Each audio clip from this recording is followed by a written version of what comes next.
Et elle me dit, écoute, voilà, la semaine prochaine, tu n'es plus à la maison. Ça veut dire quoi? Mais j'ai rien. Ben, tu vas trouver. Quand tu as démarré chez BNP, tu avais 21 ans, c'est ça? 22 ans. Donc tu as consacré la moitié de ta vie à BNP. Exactement. Et puis j'ai découvert toute la profondeur des métiers d'un groupe bancaire comme BNP Paribas. Donc pour la petite histoire, j'avais des clients qui m'appelaient le hippie. Quand tu arrives dans un poste comme celui-là, tout aussi challenging soit-il, tu n'arrives jamais seul. Tous les matins, je me levais pour donner la patate à 300 personnes et leur donner envie de servir au mieux nos clients. C'était ça mon job. Je reçois un coup de fil un soir et on me dit voilà, BNP Paribas recherche un nouveau dirigeant pour Nickel, est-ce que ça pourrait t'intéresser? Là aussi, je m'étais préparé à ce qu'on me propose ce job un jour. Ils avaient prédit qu'ils capteraient environ 150 000 clients. Et assez vite, ils se retrouvent à 500 000 clients.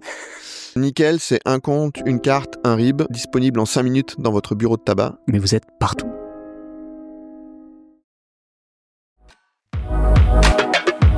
Bienvenue dans Let's Talk About You, le podcast qui part à la rencontre des hommes et des femmes qui influencent la trajectoire d'entreprises renommées. Nous connaissons leur société, mais nous ne connaissons pas leur nom. Nous utilisons leurs services, nous consommons leurs produits. Ils prennent des décisions qui influencent nos vies. Mais qui sont-ils? Nous allons le découvrir ensemble. Je suis Aymeric de Sarthe, entrepreneur, auteur et podcasteur.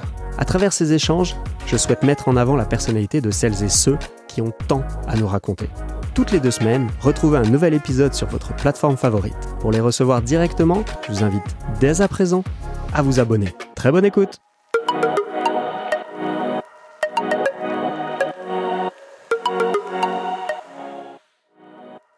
Aujourd'hui, nous avons le plaisir d'accueillir Thomas Courtois, président de Nickel, l'alternative bancaire qui a révolutionné l'accès aux services financiers.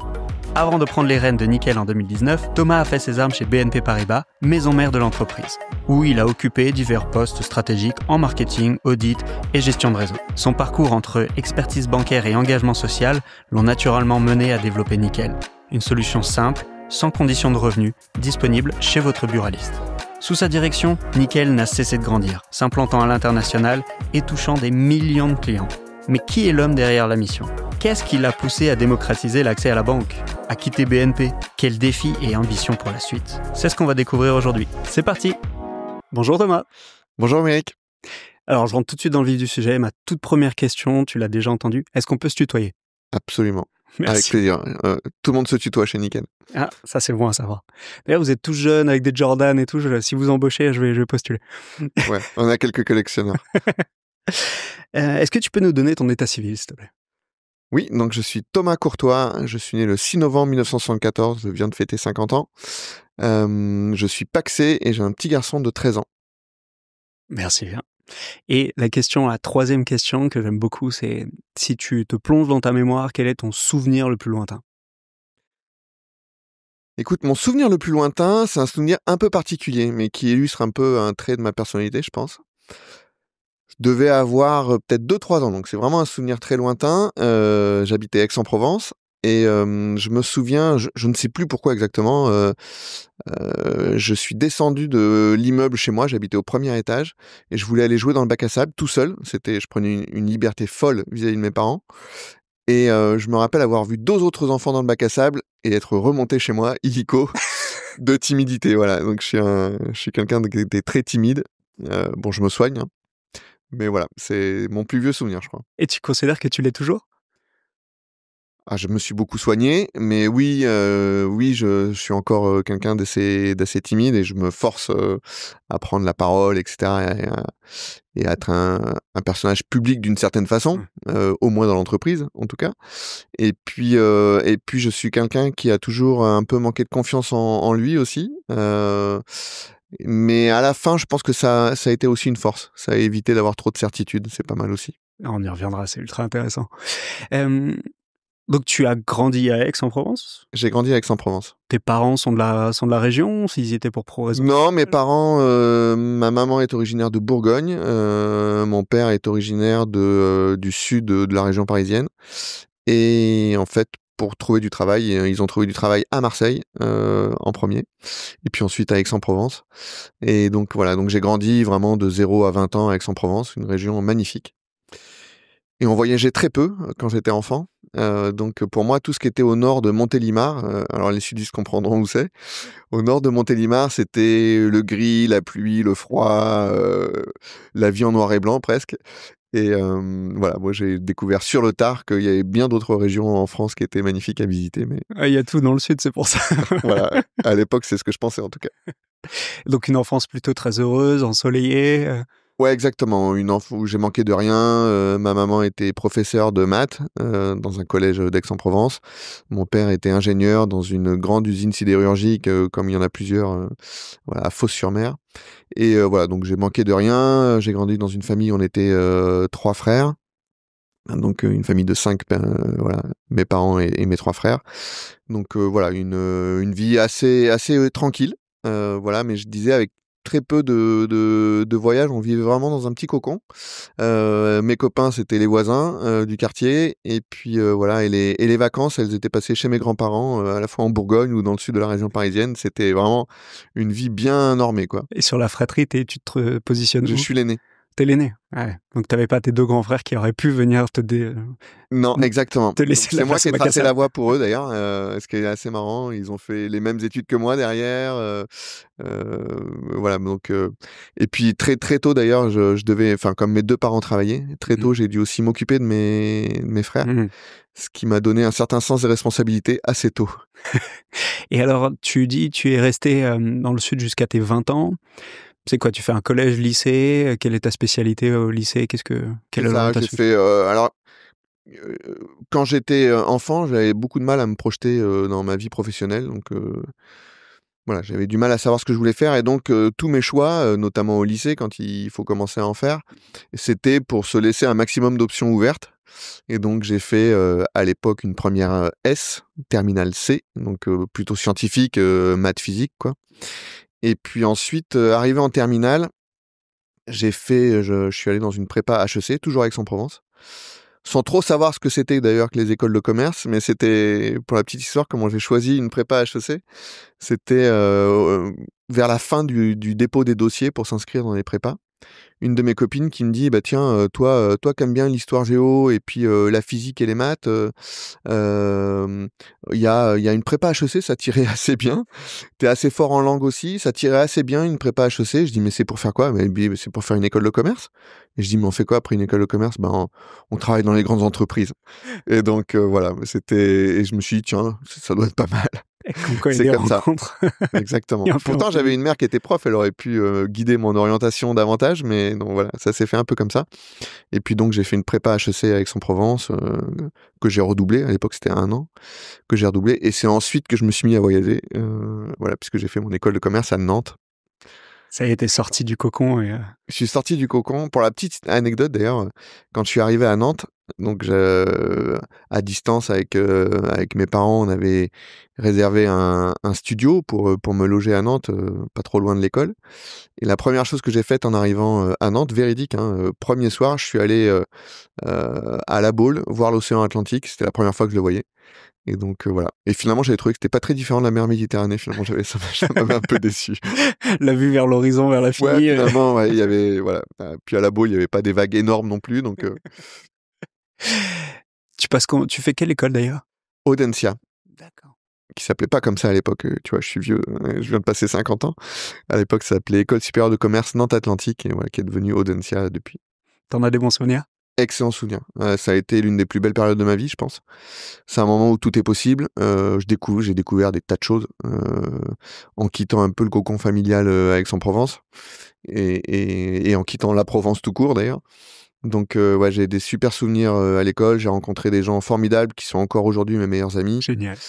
Et puis j'ai découvert de nouvelles matières. J'ai découvert aussi ce qu'était l'univers de l'entreprise, l'entrepreneuriat aussi. Voilà, donc c'était une époque incroyable où vraiment je sentais que tout était possible pour le futur, quoi. Et quand tu dis t'as découvert, c'est parce que ça faisait partie d'options que tu as prises ou c'était c'était dans le Ouais, programme? tout à fait. Comme les choix que j'avais faits jusque-là, j'ai gardé un maximum d'options sur la table. Donc, en général, dans mon école, en tout cas, on se spécialisait dans 2 domaines, soit plutôt le marketing, soit plutôt la finance.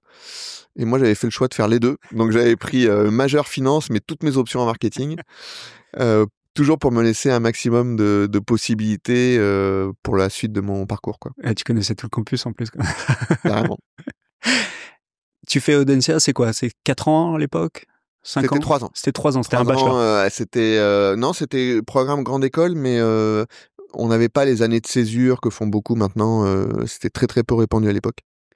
Et tu te dis, là, t'avais fait des stages peut-être ou... Ouais, donc à la fin pendant mon parcours, j'ai eu l'occasion de faire plusieurs stages. Notamment, j'avais fait un stage en assurance chez AXA, au marketing. Chez AXA, donc je combinais finance et marketing, tu vois. Et puis à la fin de mes études, donc quand je suis diplômé, je rentre passer les vacances chez mes parents et je devais partir à l'armée en février. Donc là, on est l'été et puis il était prévu que je parte faire l'armée en février. Et donc, je m'étais dit que j'avais dans l'idée que je resterais en vacances en attendant de partir à l'armée. Et là, ma maman m'a littéralement mis dehors de la maison. Elle m'a dit, écoute, voilà, je me rappelle, c'était la rentrée des classes, donc début septembre. Et elle me dit, écoute, voilà, la semaine prochaine, tu n'es plus à la maison. Je dis, mais comment ça, je suis plus à la maison? Ça veut dire quoi? Mais j'ai rien. Ben, tu vas trouver. Et donc voilà, ouais, donc... Et du coup, j'ai écrit quelques courriers pour postuler sur des stages, parce que je pouvais pas aller postuler à un emploi puisque j'allais partir à l'armée. Et donc, j'ai envoyé 5 lettres pour bosser dans le Sud. Et la première réponse que j'ai eue, c'est BNP Paribas. BNP à l'époque. C'était avant la fusion. On est en 97. Et BNP me répond, bah voilà, on a un stage d'assistant chef de produit pour vous au marketing à Paris. Alors que moi, j'avais postulé pour être assistant chargé d'affaires entreprise à Aix-en-Provence, quoi, tu vois. Et vraiment, c'est dès le lendemain d'ailleurs de l'envoi de mon courrier. Donc j'étais à la fois hyper surpris et enthousiaste en me disant, mais on me propose un poste d'assistant chef de produit qui était finalement dans le prolongement de mon stage chez AXA, mais j'avais même pas osé rêver qu'on puisse me proposer un stage comme ça. Tu sais comment l'information elle est remontée jusqu'à Paris? Ah bah j'ai écrit à Paris. Il y avait un service stage à Paris, donc j'avais effectivement écrit à Paris, mais pour postuler à Aix-en-Provence, tu vois. Et en fait, on m'a rappelé dès le lendemain au téléphone en me disant, bah voilà, nous on vous propose un stage d'assistant chef de produit. Et là vraiment, enfin c'était une opportunité unique. Donc le jour même, je prends un billet de train, je monte à Paris pour passer l'entretien le lendemain. Maman, je m'en vais. Ouais, c'était ça. J'ai trouvé. Bah, finalement, c'est le plus grand service qu'elle ait pu me rendre, en me mettant dehors et en me disant, bon, bah, maintenant tu te débrouilles, mais ne crois pas que tu vas passer 6 mois à rien faire. Et elle avait raison, en fait, c'était débile, l'idée que j'avais. Je sais même pas quelle idée j'avais d'ailleurs, mais voilà. Et donc, c'est comme ça que je suis rentré chez BNP Paribas par ce stage. Alors il a fallu que je trouve une convention de stage parce que j'étais plus étudiant, donc je me suis inscrit au Conservatoire national des arts et métiers pour des cours par correspondance. J'avoue que j'en ai pas fait un seul, mais j'avais eu cette convention, et donc voilà, qui m'a permis de débuter en stage. Et puis au bout d'un mois de stage, j'avais su convaincre mon maître de stage de m'embaucher. Et il se trouve qu'à ce moment-là, en septembre 97, il y a une loi qui passe, qui s'appelle la loi Kiles, et qui permet aux titulaires d'un CDI de ne pas faire l'armée. Et donc, c'est comme ça, en fait, que mon boss a l'idée de m'embaucher. Ah oui. Au bout de 3 semaines où on travaillait ensemble, j'avais réussi à convaincre que je faisais plutôt du bon boulot. Et donc, il me dit, bah tiens, t'as vu dans le journal cette loi, la loi Kiles, nous, si ça t'intéresse, on t'embauche, quoi. Et voilà. Et donc, je suis rentré comme ça. J'ai passé juste un seul entretien avec les ressources humaines. Et je me souviens que, donc, à la fin de l'entretien, on me confirme que je suis retenu. Félicitations. Il y avait une petite fontaine en bas de l'immeuble. Et je me suis assis au bord de la fontaine. J'ai pleuré de joie. Et puis j'ai appelé ma maman d'une cabine téléphonique en la remerciant parce que c'était grâce à elle que j'avais eu ce travail finalement. Et donc on m'embauchait en plus comme chef de produit au marketing chez BNP Paribas. Au siège. Ce qui était assez fou, au siège. Ce qui était assez fou parce que dans l'équipe dans laquelle j'étais le seul qui avait moins de 40 ans. Et à cette époque-là, j'ai 22 ans. Donc voilà. Et ça a été le début. Pas de regret de pas avoir fait l'armée? Non, pas de regret de pas avoir fait l'armée. Après, des fois, je me dis que j'ai commencé à travailler très très jeune et que... Mais grâce à ça, j'ai pu avoir un parcours extraordinaire au sein du groupe, on va en parler. Ah bah oui, justement. Mais, et qui m'a amené aujourd'hui jusqu'à Nickel. Ouais. Donc j'ai eu un parcours professionnel très heureux. Mais des fois, je me dis, tiens, j'aurais pu aussi découvrir d'autres choses avec l'armée ou faire une année à voyager. Bref, bon, je l'ai pas fait. Quand tu as démarré chez BNP, tu avais 21 ans, c'est ça? 22 ans. 22 ans. Donc, et après, tu as fait 21 ans chez BNP. C'est ça. Donc, tu as consacré la moitié de ta vie à BNP. Exactement. Incroyable. Ouais. Donc, c'est vraiment une histoire d'amour. Ouais, c'est vrai. C'est une histoire d'amour. J'ai eu la chance que BNP Paribas m'ait offert un parcours très varié où j'ai énormément appris, j'ai rencontré des gens formidables, j'ai visité des pays, j'ai travaillé dans des métiers très très différents, à des postes très différents. Voilà, donc j'ai eu un parcours très varié, ce qui fait que j'ai eu aucune lassitude. J'ai été passionné par tous les métiers que j'ai pu occuper chez BNP Paribas. Voilà. Alors je dis que j'ai beaucoup de chance, après je l'ai un peu mérité quand même, parce que je me suis défoncé quand même pour le groupe, je me suis donné du mal, mais ça a payé. Et parce que j'ai fait un petit calcul, tu as fait 7 expériences, donc ça veut dire que tu changeais tous les 2-3 ans en moyenne, ce qui est rare dans un grand groupe, d'autant plus dans l'univers de la banque. Qu'est-ce qui amenait tous ces changements? C'est parce que voilà, tu surperformais et ils voulaient te garder, donc ils te proposaient quelque chose, ou alors tu étais l'homme de la situation? Ou c'est toi qui étais plutôt en demande de changer? Qu'est-ce qui t'a amené à avoir ces expériences? Un peu tout. C'était à la fois, moi j'étais ravi à chaque fois de découvrir de nouvelles expériences, etc. Et puis BNP Paribas me proposait aussi régulièrement de nouvelles expériences. Et donc ça fitait bien, quoi. Voilà, donc j'ai jamais eu de lassitude dans le groupe ou un moment où, tu vois, je me sentais plus à ma place. Et puis les opportunités comme ça se sont succédées. Après, j'ai su aussi les saisir parce que je pense qu'une carrière, elle se construit. Alors, elle est faite de rencontres, elle est faite parfois de hasard aussi, mais tout ça se provoque d'une certaine façon. Voilà, donc à chaque fois que j'avais des ambitions différentes, j'ai jamais hésité à les partager avec ma hiérarchie, avec les ressources humaines. Voilà, j'ai toujours partagé ce que j'aimais faire et ce qui m'animait. Et à chaque fois, le groupe a pu me proposer des opportunités qui me convenaient. Et il y a des rencontres qui t'ont marqué plus que d'autres? Oui, bien sûr. Tout à l'heure, on parlait, et tu as enregistré un podcast avec lui, quelqu'un comme Alain Papias, par exemple, qui a été l'un des grands dirigeants de BNP Paribas, qui est quelqu'un qui m'a beaucoup inspiré par son humilité, son parcours, et le fait que finalement, on pouvait ne pas avoir fait X, HEC ou l'ENA, et puis quand même accéder à des postes très exposés dans un groupe comme BNP Paribas. Donc c'est le cas d'Alain Papias. Je citerai aussi une autre personne, c'est Thierry Laborde. Thierry Laborde, aujourd'hui, il est directeur général délégué chez BNP Paribas, en charge de tout le pôle retail banking au sens très large de BNP Paribas. C'est quasiment la moitié de l'activité du groupe. Et c'est quelqu'un que j'ai rencontré alors que j'étais stagiaire et que j'ai suivi tout au long, puisque c'est aussi lui qui a été à l'initiative du rachat de Nickel par BNP Paribas. Et c'est quelqu'un que je croise encore très souvent. Et lui aussi, c'est quelqu'un qui s'est construit tout seul au sein du groupe, qui a gravi tous les échelons. Il a commencé en étant directeur d'agence et aujourd'hui est directeur général délégué de ce très grand groupe. Donc c'est aussi un parcours très inspirant. Et vous êtes resté en contact tout au long? Tout au long, ouais. Donc absolument. En fait, quand il a racheté Nickel, il s'est dit, tiens, je sais exactement qui va pouvoir prendre la présidence. Ah, ça, je t'avoue que c'est une question que je ne lui ai jamais posée. On va s'en changer. Pourquoi on m'a proposé de prendre Nickel? Alors j'ai une petite idée, parce que je me suis toujours intéressé au digital, etc. Mais pourquoi on me l'a proposé à ce moment-là, je ne sais pas exactement comment s'est fait la décision. Mais j'avoue que je ne lui ai jamais posé la question. Je lui suis très reconnaissant d'avoir proposé mon nom. Je raconterai tout à l'heure dans quelles circonstances ça s'est fait, ça peut t'intéresser. Ouais. Mais voilà, je lui ai jamais posé la question. Si on revient sur toutes ces expériences, il y a eu des expériences où tu étais en charge de l'outre-mer, il y a eu des expériences où tu étais en région parisienne pour l'outre-mer, mais il y a eu des expériences où tu es aussi changé de région. Là, tu vas avec ta compagne, tu changes d'environnement, tu peux nous raconter un petit peu comment ça se passe? Parce qu'à chaque fois, c'est quand même des chamboulements. Ouais, absolument. Donc, j'ai fait 4 ans et demi dans les équipes marketing en centrale chez BNP Paribas. Et notamment à la fin de mon parcours en marketing, je m'occupais pas mal d'international aussi, puisque BNP Paribas avait aussi des filiales, bien sûr, à l'étranger, que j'accompagnais dans leur développement produit.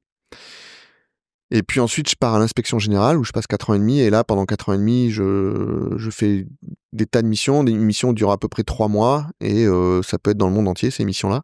Donc ça a été changer comme ça de missions, de pays, d'équipes tous les 3 mois. Ça a été une richesse extraordinaire pour moi. Donc j'ai énormément appris pendant 4 ans et demi. C'est quoi, excuse-moi, le rôle de l'inspection générale? L'inspection générale, c'est l'audit interne de la banque. Qui va voir toutes les agences? Ouais, toutes les agences et puis tous les métiers du groupe partout dans le monde. BNP Paribas, c'est 200 000 personnes dans un peu plus de 60 pays. Donc c'est un énorme groupe. Les agences BNP Paribas, telles que ce qu'on connaît le plus, c'est qu'une petite partie finalement de cet énorme groupe bancaire. C'est vraiment une dimension d'abord européenne et puis même mondiale, BNP Paribas. Et donc l'inspection générale, c'est la structure la plus élevée de contrôle interne dans le groupe, qui est directement rattachée à la direction générale. Et donc à l'époque, c'était une équipe de 150 inspecteurs et inspectrices qui donc réalisaient des missions et qui allaient auditer les différentes entités opérationnelles du groupe et puis ensuite qui faisaient un rapport qui partait directement à la direction générale et que d'ailleurs les chefs de mission dont j'ai fait partie, on allait présenter à la direction générale comme ça les conclusions. Voilà. Et donc pendant 4 ans et demi, j'ai passé énormément de temps en Amérique latine, en Amérique du Nord, en Asie, en Afrique, en Europe. Enfin, voilà. Donc j'ai découvert et puis j'ai découvert toute la profondeur des métiers d'un groupe bancaire comme BNP Paribas. Donc, enfin, c'était incroyable pour moi. C'est aussi une école interne, clairement, chez BNP Paribas. Voilà, beaucoup de mes camarades de promo aujourd'hui occupent des postes à responsabilité dans le groupe et que je croise encore. Voilà, ça a été, je veux dire, entre l'école de commerce et l'inspection générale, c'est là que tu vas trouver mes meilleurs amis, vraiment. Donc voilà. Et puis à la fin de l'inspection générale, justement, j'étais en fin de parcours et je présentais les conclusions d'une de mes missions à quelqu'un qui s'appelle Pierre Mariani. Et Pierre, à la fin de l'entretien, me dit, bah tiens, au fait, on vient de racheter une banque en Ukraine. Donc là, on est en 2006. Il me dit, on vient de racheter une grande banque en Ukraine, c'est la 3e banque du pays. On a besoin de la transformer un peu pour en faire une filiale du groupe BNP Paribas. Est-ce que ça t'intéresse de travailler sur ce projet? Et j'ai dit oui à la fin de l'entretien. Donc tu vois, j'ai réfléchi 2 minutes, quoi. Je me disais, tiens, l'Ukraine, après tout, c'est l'Europe. Le projet est sympa. Tiens, on vient de racheter la 3e banque du pays.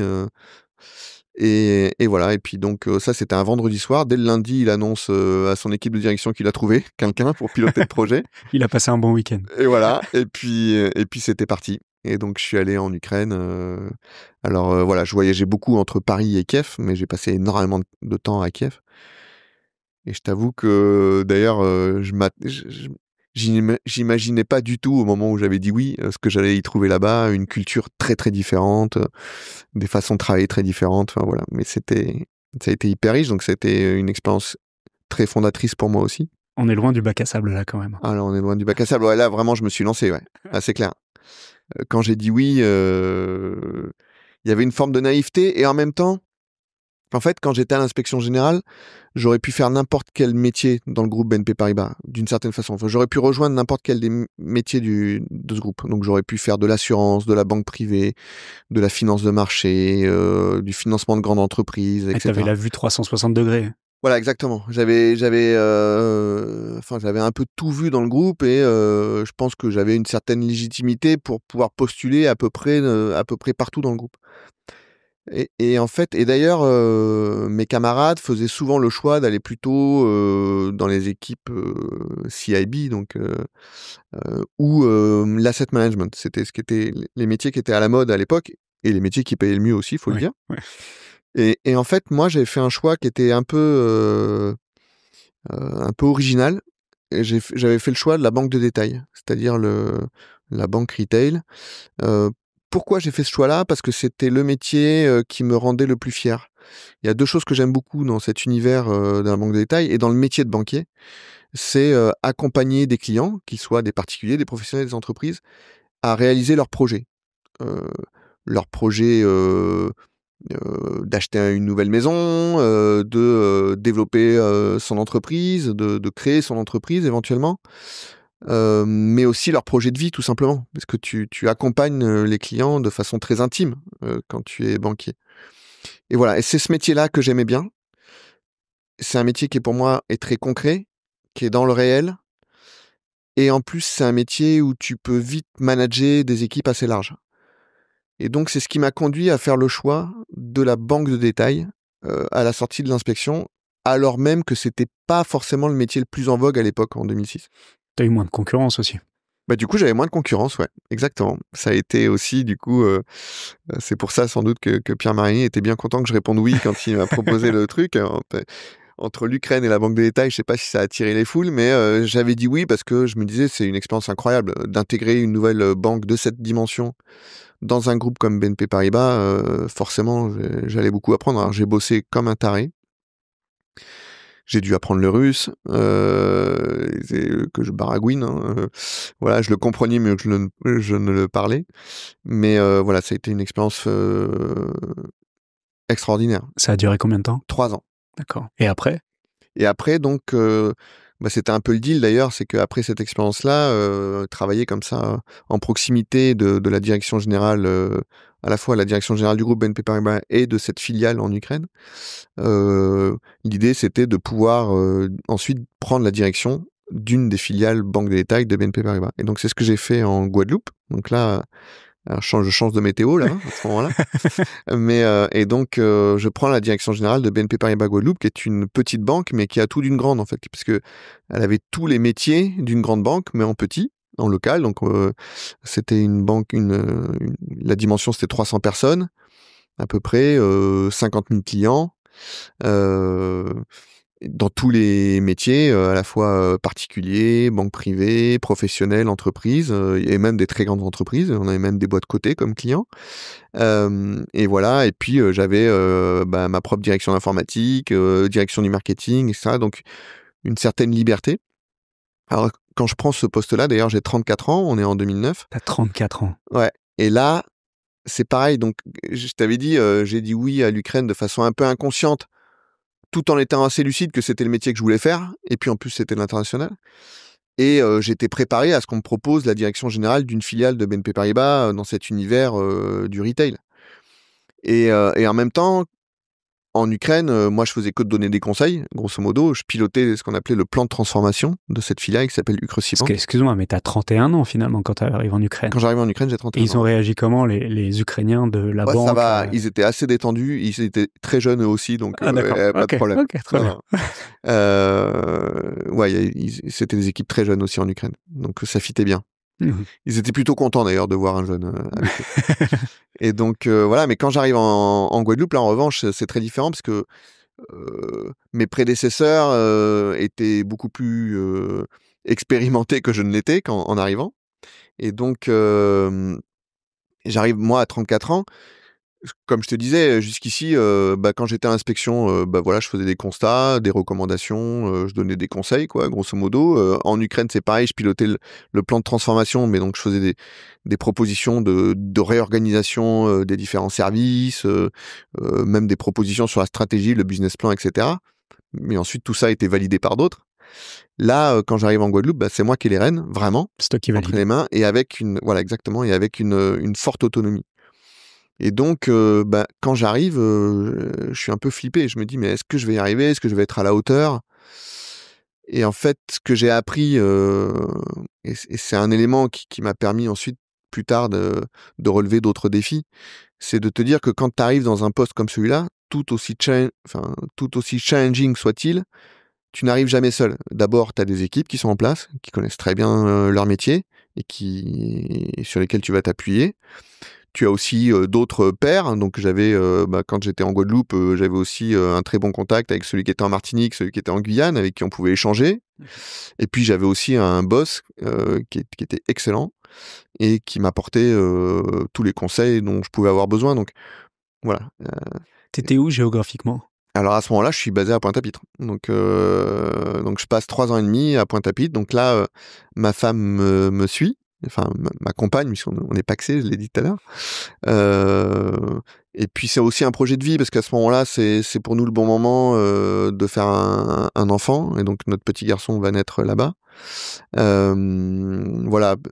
Elle fait une pause à ce moment-là dans son parcours, donc elle fait un congé sabbatique et puis comme elle tombe enceinte, elle le prolonge.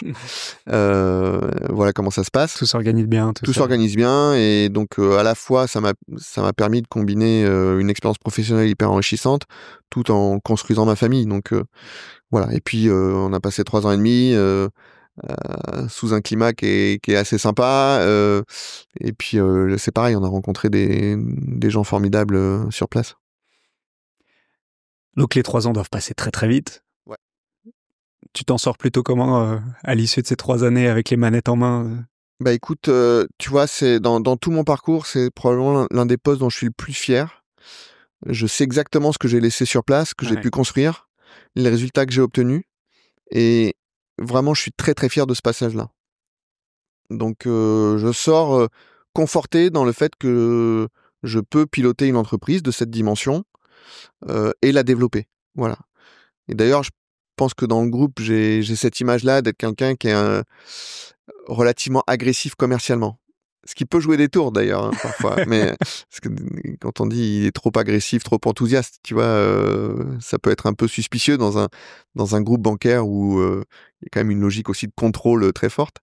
Voilà. Mais donc ouais, j'ai su développer cette entreprise sur un marché qui est quand même assez limité et puis qui est un marché mature, on va dire en tout cas. Et donc voilà, donc je suis très fier des résultats que j'ai pu obtenir là-bas. Et puis ensuite, ma femme, enfin ma compagne, devait rentrer, reprendre son parcours professionnel aussi, elle de son côté. Et donc il fallait absolument que je revienne en France métropolitaine. Et là, à ce moment-là, on me propose d'être directeur régional au sein du réseau BNP Paribas en France. Et donc, à ce moment-là, je prends la direction d'un groupe d'agences à Tours. Et à ce moment-là, en fait, je me dis, tiens, finalement, j'aurais beaucoup moins d'autonomie, de liberté que j'en avais quand j'étais en Guadeloupe. Mais je savais aussi que c'était un poste très identifié dans l'univers de la retail de BNP Paribas. C'était un point de passage obligé, quoi. Je le percevais comme un point de passage obligé, directeur de groupe. Mais je me disais, est-ce que je vais quand même m'épanouir dans ce poste? Et en fait, j'ai adoré. C'est vrai que j'avais beaucoup moins d'autonomie, de liberté. Mais du coup, je me suis concentré sur une chose. D'ailleurs, j'avais l'habitude de décrire ce métier-là, directeur de groupe. Donc, je pilotais un ensemble de 55 agences. Et c'était aussi 300 personnes, essentiellement des commerciaux, bien sûr. Et j'avais l'habitude de présenter ce métier-là comme étant, tous les matins, je me levais pour donner la patate à 300 personnes et leur donner envie de servir au mieux nos clients. Voilà, c'était ça mon job. Et donc, voilà, je me suis concentré là-dessus, donc sur de l'animation commerciale et sur du management. Et j'ai adoré. Et comment ça s'est passé? Parce que si vous reveniez en France métropolitaine pour ta compagne, mais que finalement vous n'arrivez pas à Paris, vous arrivez à Tours. Ouais, en l'occurrence, elle était à Paris, moi j'étais à Tours. Et donc je faisais des navettes régulières. Heureusement, c'est 1 heure de TGV. Oui. Mais ça reste assez contraignant. Ouais. Mais voilà.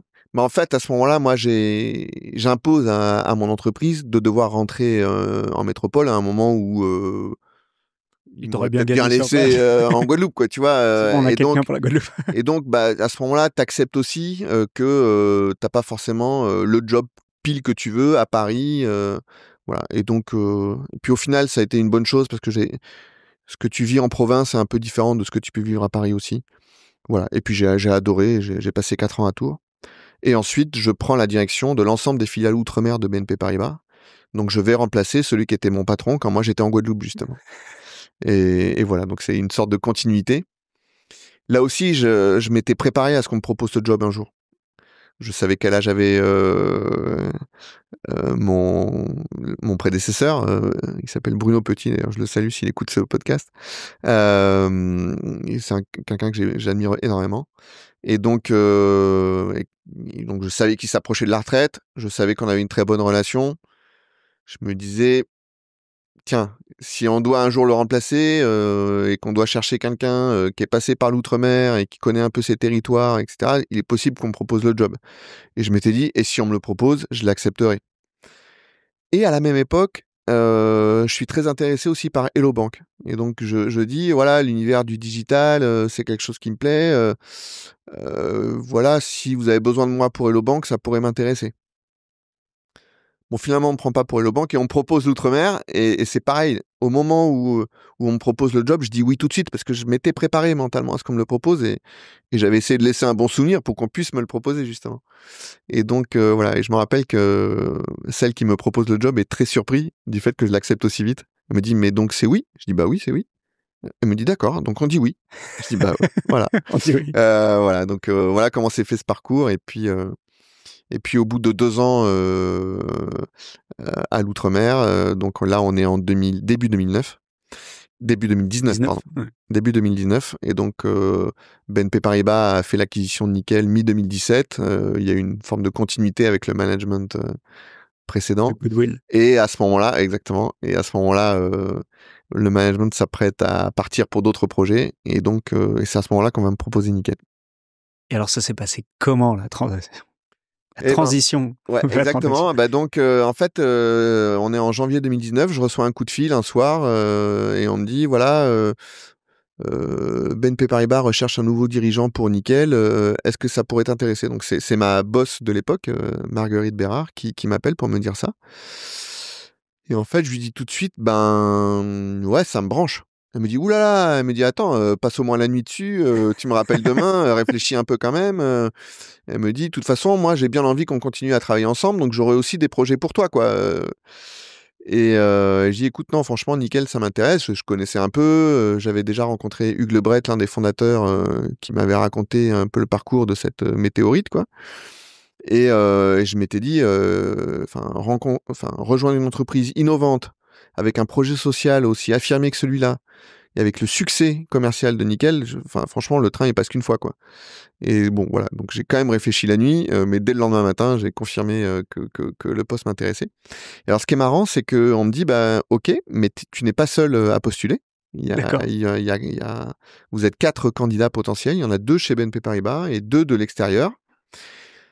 Et BNP Paribas veut que ce soit les fondateurs qui aient le dernier mot sur le choix du nouveau dirigeant pour s'assurer que ce nouveau dirigeant allait bien matcher avec l'ADN de l'entreprise, etc. Et donc à ce moment-là, je passe un entretien avec Hugues Lebret, que j'avais déjà croisé mais dans une conférence, donc il savait pas qui j'étais du tout. Et donc j'ai un entretien avec Hugues Lebret pour lui parler de moi et de mes motivations pour Nickel. Et ce que je dis souvent, c'est que je sais pas exactement quels étaient les autres candidats d'ailleurs. Je crois que j'en connais une. Et je pense que j'étais pas le mieux placé éventuellement pour occuper le job. En tout cas, j'étais pas celui qui avait l'expérience la plus probante. Mais j'étais le plus motivé. Ça, c'est sûr. Je suis sûr de ça. Ça a Et en fait la fait, différence. c'est ce qui a fait la différence, clairement, avec Hugues Lebret. Et ce qui est assez marrant, c'est que dans l'entretien, une chose qui l'a touché, je pense, c'est que je lui ai parlé que quand j'étais en Guadeloupe, je lui ai raconté quand j'étais en Guadeloupe, je m'étais beaucoup impliqué dans 2 associations qui venaient en aide aux enfants défavorisés à travers le sport. Je pratique énormément de sport, enfin c'est quelque chose qui est très important pour moi.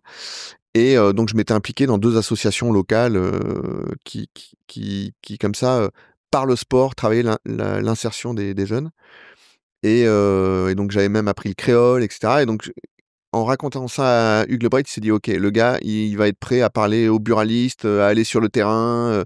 Et je pense que c'est un élément qui a fait la différence. Ouais. Voilà. C'est pareil, j'ai jamais exactement demandé à Hugues pourquoi il a validé, mais je le crois souvent pourtant, mais voilà. À l'époque, t'étais plutôt costume, chemise, ou t'étais Non, déjà pull, Jordan? j'étais déjà un peu original, je pense, chez BNP Paribas. Je pense que j'étais déjà identifié comme ayant une culture managériale un peu différente.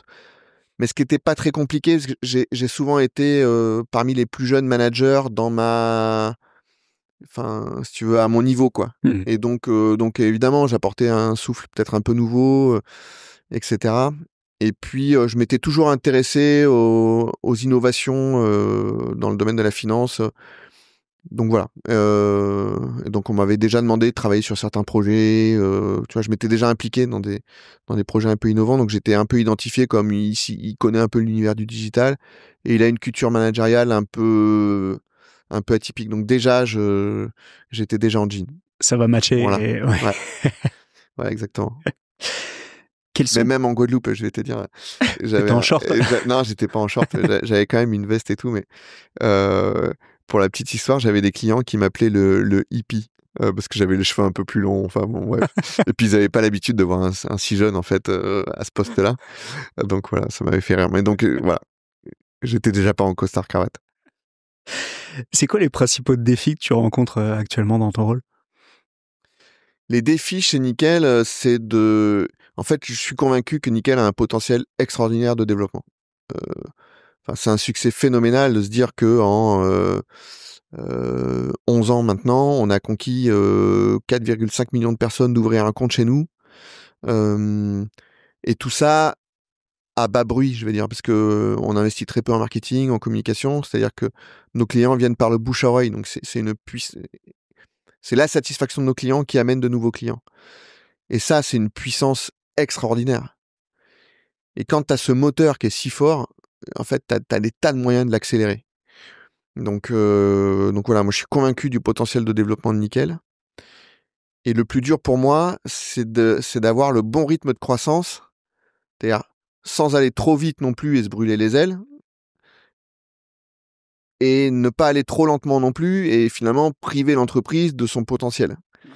Donc, et je trouve que c'est ça qui est le plus difficile, c'est de trouver le bon curseur de la bonne croissance pour Nickel. Voilà. Et tout ça, évidemment, en lien avec nos actionnaires et leurs attentes à eux, BNP Paribas et les buralistes. Alors, est-ce que tu peux nous faire le pitch de Nickel et puis après quelques infos sur la taille de la structure Ouais. Donc, Nickel, c'est un compte, une carte, un RIB, disponible en 5 minutes dans votre bureau de tabac. Et donc, on a démocratisé l'accès à un compte de paiement. Et c'était vraiment la volonté de nos fondateurs, c'est de rendre l'ouverture d'un compte la plus simple possible, la plus accessible possible au plus grand nombre. Considérant que c'est un produit qui est indispensable dans nos vies aujourd'hui. Vivre sans un compte bancaire, je pense que c'est aussi difficile que de vivre sans électricité. Et donc, et nos fondateurs se disaient, mais pourquoi ce produit est si compliqué à obtenir? C'est un parcours qui est laborieux dans les banques, qui prend du temps, il faut prendre rendez-vous, apporter des papiers, signer des documents qui sont un peu compliqués, il faut bien le dire. Et donc voilà, donc c'est un parcours qui peut prendre entre 1 et 3 semaines. Et en plus, pour un certain nombre de clients, c'est un parcours où ils vont essuyer des refus. C'est-à-dire que la banque va leur dire non parce qu'ils ont un mauvais historique de crédit, parce qu'ils ont été fichés quelque part. Et donc voilà, et nos fondateurs se disaient bon, ce produit doit être disponible pour tout le monde, y compris pour ceux qui ont eu des accidents de la vie, et de façon simple. Et donc voilà comment ils ont créé Nickel. Et pour rendre ce produit très accessible, ils ont décidé de le commercialiser dans un réseau de proximité hyper populaire, les bureaux de tabac en France. C'est 10 millions de personnes qui chaque jour vont dans un bureau de tabac en France. Il faut imaginer la force de ce réseau. Ce sont des commerçants d'utilité locale qui se définissent eux-mêmes comme étant les plus proches des plus éloignés. Et donc le match était juste parfait avec Nickel. Et nous, on vient là à un moment où ils cherchent aussi des nouveaux relais de croissance dans leur magasin. Et donc voilà, le match a été parfait. Voilà Nickel. Alors pour la petite anecdote, je ne connaissais pas avant qu'Emmanuel en parle, parce que c'est Emmanuel qui nous a mis en contact, en relation. Et à partir du moment où il m'a parlé de toi, j'ai commencé à voir les pubs à l'arrière du bus. Et à partir du moment où j'ai vu les pubs dans l'arrière du bus, j'ai commencé à voir aussi les affiches à chaque fois que je passais devant un bureau de tabac, parce que je fume pas et je joue pas, donc je suis pas client des bureaux de tabac. Mais vous êtes partout. Vous êtes absolument partout. Comment est-ce que tu expliques justement le fait que tous les bureaux de tabac se soient embarqués dans cette superbe aventure? D'abord, comme je te disais, les bureaux de tabac, ils y voyaient une opportunité de développer une nouvelle activité. Et en plus, une activité, de devenir banquier de leurs clients d'une certaine façon, voilà, c'était quelque chose de noble C'est une fierté, pour eux, ouais. une forme de fierté.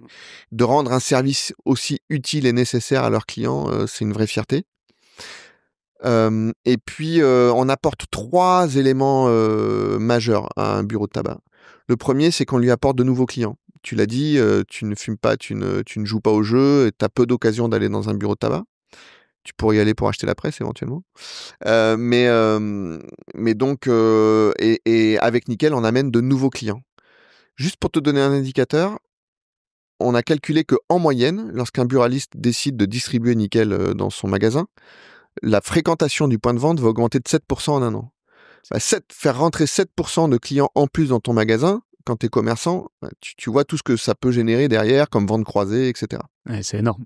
Ça, c'est le premier avantage. Donc, on fait rentrer de nouveaux clients dans le magasin. Le deuxième, c'est qu'on leur génère aussi de nouveaux revenus. À chaque fois qu'un client fait une opération sur son compte Nickel dans un bureau de tabac, le buraliste est rémunéré. D'ailleurs, cette rémunération est transparente, elle est accessible sur Internet. Donc le buraliste génère aussi de nouveaux revenus. Et on lui amène aussi des économies, parce que quand nos clients payent avec leur carte Nickel dans un bureau de tabac partenaire de Nickel, le buraliste ne paye aucune commission bancaire. Dans un marché où en fait le buraliste c'est un métier de flux, donc c'est beaucoup de ventes avec petite marge. Donc à chaque fois que tu peux sauver de la marge en évitant des frais, ils sont ravis. Donc voilà les 3 éléments qui font que les buralistes distribuent Nickel. Et quand tu dis, parce que là on voit un superbe mur, il est magnifique, il est composé de centaines de cartes, cartes Nickel, cartes bancaires, on reconnaît le logo Mastercard. Tu m'as dit aussi, parce qu'on a eu Laurent Pellegrin de Idemia dans le podcast, que vous êtes donc client d'Idemia. Les commissions que récupère ou que ne se fait pas facturer, c'est finalement les commissions de Mastercard ou c'est les commissions sur la transaction? En fait, quand un de nos clients paye avec sa carte Nickel dans le bureau de tabac, ça reste en circuit fermé Nickel. C'est-à-dire qu'il le fait sur notre TPE à nous, notre terminal de paiement à nous, et ça reste en circuit fermé Nickel. Donc nous, on alimente directement le compte Nickel du buraliste. D'accord, donc vous du fournissez montant le TPE de la vente. À le TPE. Et donc il n'y a aucune commission puisque ça reste en circuit fermé chez nous. Et c'est un TPE derrière qui est... C'est un TPE dédié. En fait, les buralistes ont un terminal de paiement dans lequel ils font toutes les opérations pour nos clients. C'est-à-dire à la fois les ouvertures de compte, les dépôts d'espèces, les retraits, impression de RIB ou remplacement de carte si tu l'as perdu. Enfin, on devient en fait le guichet, le bureau de tabac se transforme en guichet bancaire pour nos clients. Et le buraliste fait ses opérations avec ce terminal. Comment tu vois l'avenir du secteur bancaire? Parce que ce que je trouve très intéressant et paradoxal, c'est que BNP, qui est quand même un mastodonte traditionnel bancaire retail classique, a racheté une entreprise qui est une disruption de son propre marché, avec aujourd'hui à sa tête quelqu'un qui est un expert de toute la chaîne de valeur. Comment est-ce que tu vois l'avenir du secteur bancaire? Alors d'abord, peut-être pour se dire pourquoi BNP Paribas a racheté Nickel et pourquoi aussi les fondateurs ont vendu Nickel. Alors que l'un de nos slogans à l'époque, c'était le compte sans banque, etc. Donc, je dirais que c'était pas naturel comme mouvement. Pourquoi ça s'est fait? D'abord parce que nos fondateurs, ils ont rencontré un succès énorme dès le départ, qui a largement dépassé leurs prédictions. D'ailleurs, toutes les études de marché que j'ai pu lire depuis, qui avaient été réalisées avant le lancement de Nickel, prédisaient un échec, en disant jamais personne fera confiance à un bureau de tabac pour gérer son argent, et puis jamais personne acceptera de payer l'ouverture du compte, etc. Donc, alors qu'il y a des offres gratuites partout ailleurs. Et bon, nos fondateurs, ils ont montré une grosse force de caractère en se disant on va quand même jusqu'au bout, même si tout le monde prédit qu'on va se casser la gueule. Mais du coup, ils avaient quand même été prudents en dimensionnant leurs objectifs de long terme. Et donc, ils avaient prédit qu'ils capteraient environ 150 000 clients. Et assez vite, ils se retrouvent à 500 000 clients. Et en fait, à ce moment-là, il se passe ce qui se passe si toi, tu organises ton anniversaire, que tu invites 20 personnes, et qu'il y a 200 et qu'il y a 200 personnes qui se pointent. C'est le bordel, il y a pas assez à manger, c'est trop petit chez toi, ça va faire trop de bruit, les voisins vont gueuler. D'où la pub qu'on fait aujourd'hui. Et donc, c'est ce qui s'est passé en fait. Ils n'avaient pas dimensionné l'entreprise à tout point de vue, que ce soit service client, un système informatique, etc., pour une telle explosion, un tel succès. Et puis assez vite, ils se sont dit finalement le meilleur moyen de pérenniser Nickel et de continuer à servir et à rendre service à plus de monde, c'est de s'adosser à un industriel. Et là, BNP Paribas a beaucoup aimé dans l'histoire de Nickel à la fois le caractère innovant, le succès, la vocation sociale aussi, et la complémentarité finalement avec une offre bancaire classique. Donc, dans le groupe BNP Paribas, si tu veux, tu as des tas de modèles qu'on peut proposer aux clients, allant de Nickel, Hello Bank, BNP Paribas, voire même la banque privée. Et donc voilà, Nickel est un de ces modèles qui est très complémentaire avec tout ce que fait BNP Paribas par ailleurs. Et donc c'est comme ça que... Ça venait compléter la chaîne de valeur. Exactement. Ouais, donc c'est pas concurrentiel finalement. Ta vision pour l'avenir de l'entreprise? Ah oui, pour l'avenir des banques. Alors, d'abord pour l'avenir des banques et peut-être pour l'avenir de Nickel. Ouais, on voit bien que le secteur bancaire, en tout cas dans sa partie retail, et donc les agences, etc., c'est un secteur qui est en transformation. Je lisais les annonces du LCL là, pas plus tard que cette semaine, où on voit bien que le modèle est complètement percuté par le digital et puis par tous les nouveaux acteurs qui ont pénétré ce marché-là.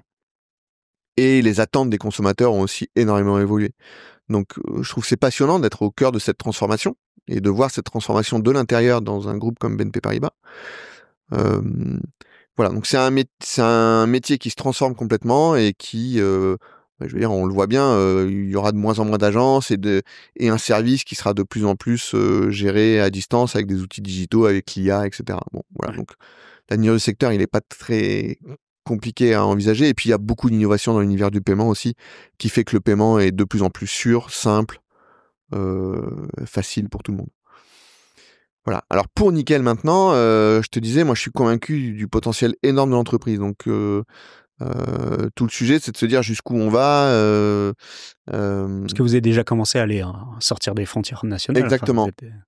Donc en 2019, quand j'ai pris la direction de l'entreprise, et avec l'équipe qui m'entoure, notamment Marie de Grand-Guillot, on forme un vrai binôme aujourd'hui à la direction de l'entreprise. Bon, on avait défini un plan stratégique auquel on avait fait participer d'ailleurs toute l'entreprise. À l'époque, on était 300 personnes à l'époque. Je vais juste resituer d'ailleurs. En 2019, Nickel, c'est 1 300 000 clients quand j'arrive à la direction de l'entreprise. Et on est un peu moins de 300 personnes. Aujourd'hui, on a convaincu 4,5 millions de personnes d'ouvrir un compte et on est 850 personnes dans l'entreprise. Voilà, donc elle a beaucoup grandi. Et en 2019, ce qu'on se dit, c'est qu'on a des moyens limités et notre ambition, c'est de continuer à faire ce qu'on fait le mieux, c'est-à-dire d'ouvrir des comptes. Et donc d'en ouvrir non seulement en France, et puis aussi en Europe. Et donc vraiment, on se limite à ça, en se disant on reste centré sur le compte et le paiement, et on ouvre des comptes en Europe parce que il nous semblait que les conditions de la réussite de Nickel en France existaient aussi en Europe, c'est-à-dire un accès difficile à la banque, voire même impossible pour certains, et puis des réseaux bancaires qui ont tendance à s'atrophier, et voilà. Et donc la besoin... Et pourtant, les clients ont quand même besoin de proximité. Ce que nous, on apporte, et c'est un peu l'originalité de Nickel par rapport aux autres offres qui peuvent être complètement digitales, c'est que nous, on a quand même un réseau physique à disposition de nos clients. On a 8000 points de vente en France. Il faut se rendre compte que c'est plus que n'importe quelle autre banque. Donc on a une présence physique qui est partout, dans les campagnes, dans les banlieues, dans les villes, enfin vraiment partout. Et c'est ça la force du modèle de Nickel. C'est à la fois une présence physique, enfin évidemment on est une offre très digitale, et en même temps on a une super présence physique. Et donc on s'est dit que ce modèle-là, il pouvait aussi rencontrer un grand succès en Europe. Et donc on s'est développé en Espagne, au Portugal, en Belgique et en Allemagne. Et aujourd'hui on est présent sur tous ces marchés et on rencontre un très bon écho. Voilà, et donc la suite maintenant, si on se projette, ce qui est intéressant, c'est que nos clients nous utilisent beaucoup comme leur banque principale. C'est là qu'ils domicilient leurs revenus, c'est le compte qu'ils utilisent au quotidien. Et ça, c'est ce que font 65% de nos clients. Et du coup, ils projettent sur nous les attentes qu'ils peuvent avoir envers une banque. Et donc, depuis quelque temps déjà, on essaye aussi de développer d'autres services au-delà du compte courant. On essaye de démocratiser les services financiers après avoir démocratisé le compte courant. Et donc, on commence à proposer des offres de crédit, d'assurance et même d'épargne. Voilà.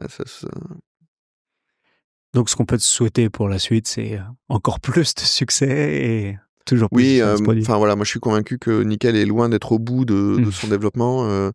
Encore une fois, je te dis, quand tu vois la puissance de ce moteur d'acquisition client qui vient par la satisfaction client, par la recommandation, Voilà, il y a des tas de moyens d'accélérer ce moteur-là. Et puis les horaires d'ouverture aussi.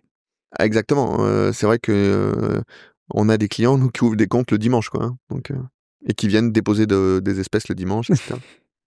Thomas, on va passer à la dernière partie, l'avant-dernière partie qui s'appelle le Speed Questionnaire. Donc je te fais 3 propositions, tu me dis celle qui te parle le plus.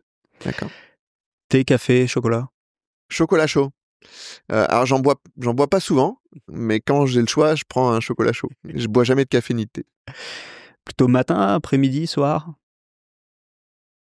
Plutôt le soir, en vrai, mais j'essaye de me forcer à être du matin aussi. T'arrives à quelle heure au bureau? J'arrive vers 9h.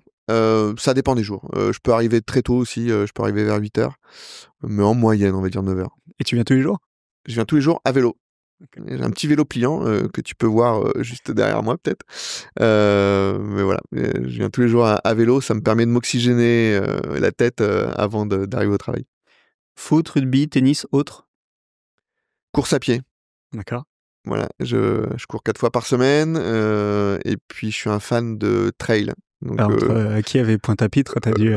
Alors, j'ai découvert le trail en Guadeloupe. Et puis, quand j'avais mon fils qui était très jeune, j'en ai un peu moins fait. Et depuis le confinement, j'ai repris la course à pied très fort. Et donc, voilà, je me suis lancé des tas de défis. Faire mon premier marathon. Et bientôt, je vais faire mon premier 100 km en trail. Voilà, et donc...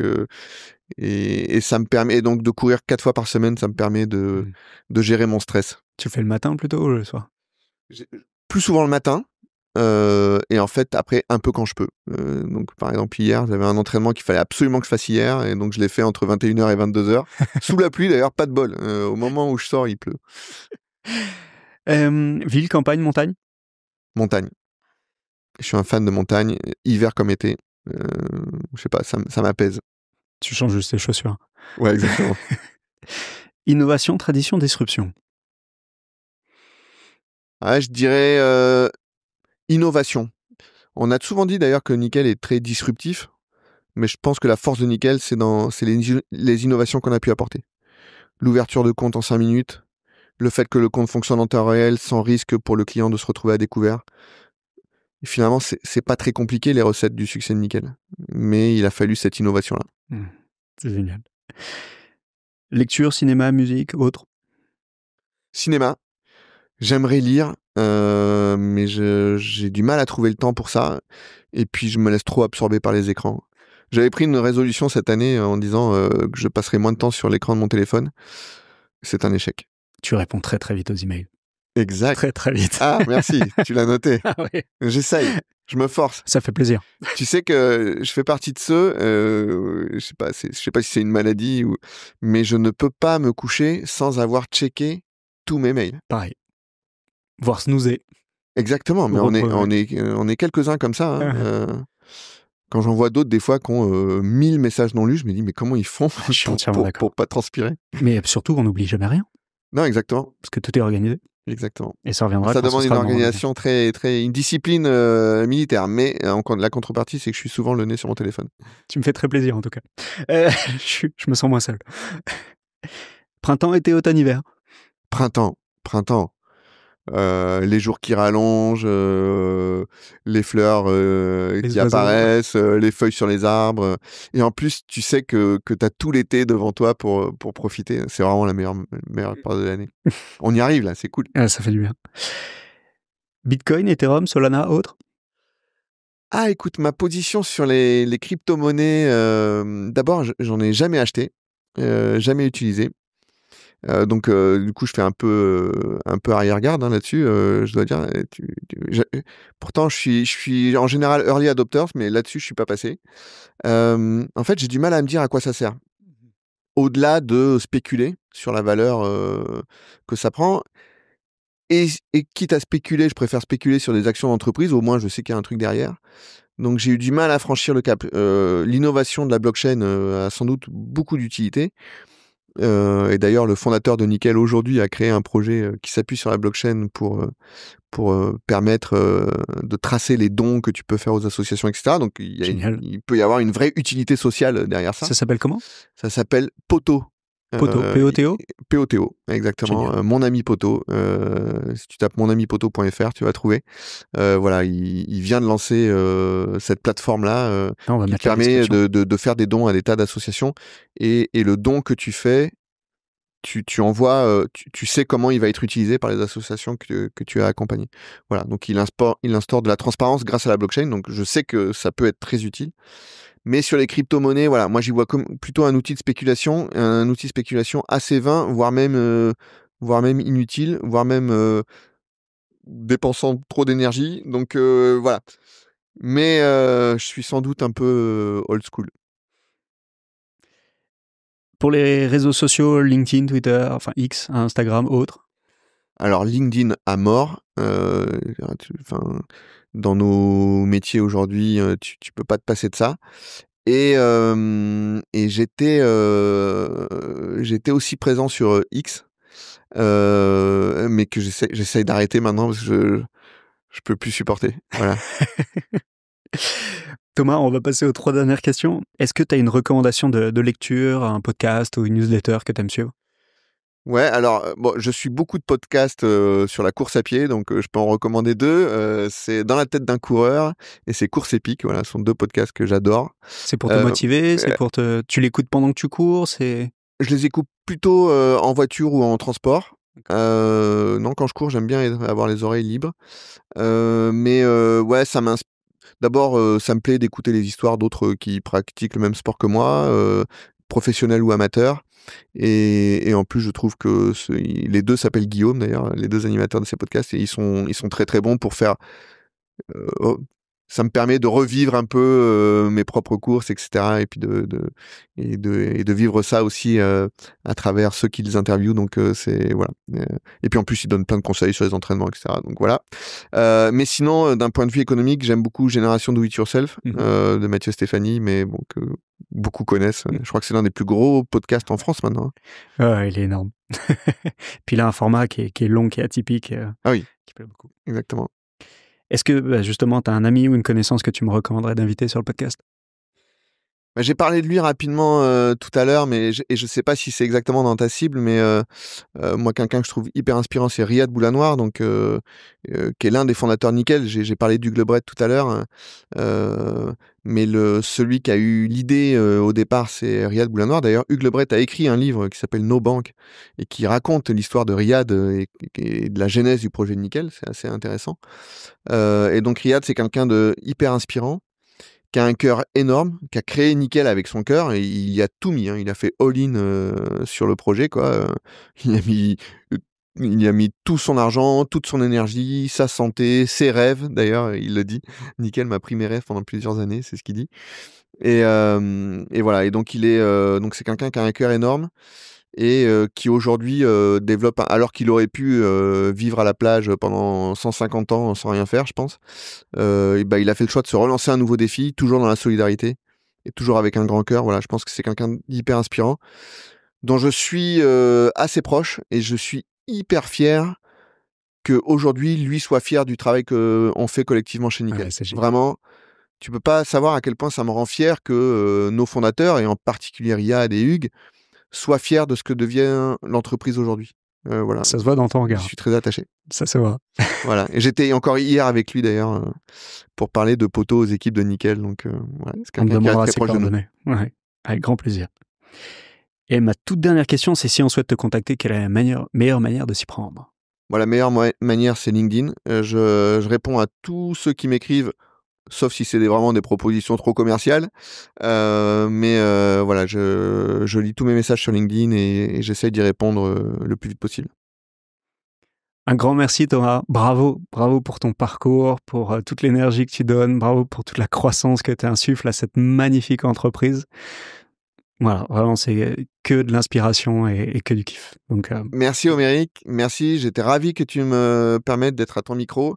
Je trouve que le travail que tu fais est formidable. Je t'ai dit, j'ai écouté les autres podcasts avant cette interview et voilà, vraiment, je te souhaite beaucoup de succès avec ton podcast. Merci, et merci à Emmanuel qui nous a permis de nous rencontrer. Exactement, un big up à Emmanuel, et d'ailleurs, j'ai été très touché par les mots qu'il a employés à mon égard dans l'interview qu'il a fait avec toi. On comprend mieux maintenant pourquoi. Et vraiment, j'ai trouvé ça adorable, surtout que c'est complètement gratuit de sa part. Et lui qui rencontre tant d'entrepreneurs dans son métier, qui ait pensé à moi, ça m'a énormément touché.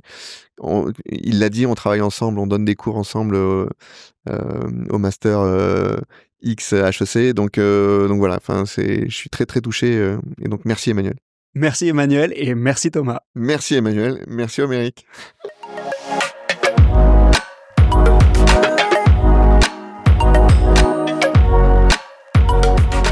Merci de nous avoir accordé votre attention et j'espère que cet échange vous a plu. Si c'est le cas, je vous invite à commenter cet épisode sur Spotify et YouTube, mais également à vous abonner sur votre plateforme favorite. Vous pouvez également m'envoyer un message sur LinkedIn, j'y répondrai avec plaisir. On se retrouve dans 2 semaines pour un nouvel épisode.